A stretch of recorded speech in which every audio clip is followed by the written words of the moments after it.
और भारत की एक शक्ति ने दुनिया में जो बदलाव लाया, विस्तारवाद के लिए एक चुनौती बन गया भारत। इतिहास इस बात को कभी नकार नहीं सकता है। इतिहास इस बात को नहीं। मेरे प्यारे देशवासियों, आजादी की लड़ाई में पूरे विश्व में भारत ने अपनी एकजुटता की ताकत, अपनी सामूहिकता की ताकत, अपने उज्जवल भविष्य के प्रति अपना संकल्प, समर्पण और प्रेरणा, उस ऊर्जा को लेकर के देश आगे बढ़ता चला गया। मेरे प्यारे देशवासियों, कोरोना वैश्विक महामारी के बीच 130 करोड़ भारतीयों ने संकल्प लिया, संकल्प आत्मनिर्भर बनने का।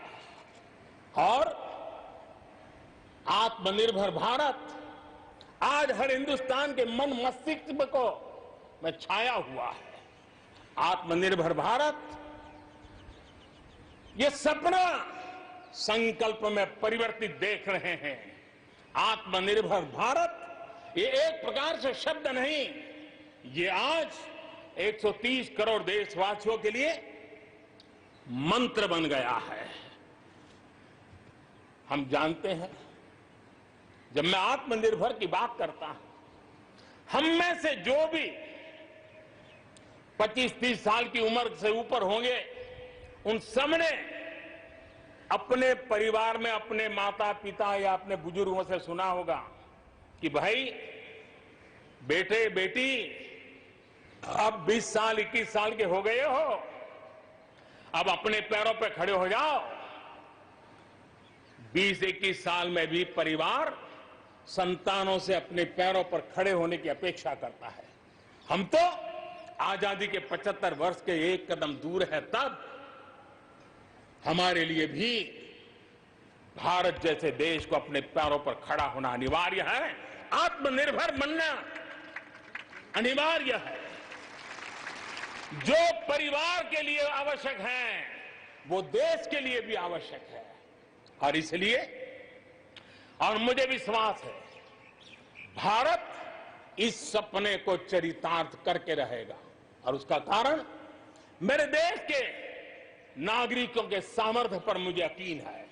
मुझे मेरे देश की प्रतिभा पर गर्व है। मुझे देश के युवाओं में, देश की मातृशक्ति में, हमारी महिलाओं में अप्रतिम सामर्थ्य जो है, उस पर मेरा भरोसा है। मेरा हिंदुस्तान की सोच, हिंदुस्तान का अप्रोच, इस पर विश्वास है। और इतिहास गवाह है कि भारत एक बार ठान लेता है तो भारत करके रहता है। और इसी के कारण जब हम आत्मनिर्भर की बात करते हैं तो दुनिया को भी उत्सुकता भी है, भारत से अपेक्षा भी है। और इसलिए हमें उस अपेक्षा को पूर्ण करने के लिए अपने आप को योग्य बनाना बहुत आवश्यक है। हमें अपने आप को तैयार करना बहुत आवश्यक है।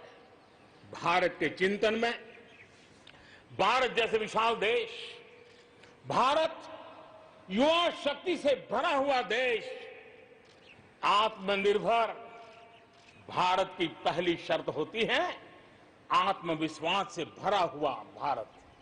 उसकी यही नींव होती है और यही विकास को नई गति, नई ऊर्जा देने का सामर्थ्य रहती है। भारत विश्व एक परिवार के संस्कारों से पला बड़ा हुआ है। अगर वेद कहते थे वसुधैव कुटुंबकम, तो विनोबा जी कहते थे जय जगत। और इसलिए हमारे लिए विश्व एक परिवार है। और इसलिए आर्थिक विकास भी हो, लेकिन साथ साथ मानव और मानवता का भी केंद्र स्थान होना चाहिए, इसका महत्व होना चाहिए। उसी को लेकर के हम चलते हैं। आज दुनिया इंटरकनेक्टेड है, आज दुनिया इंटरडिपेंडेंट है।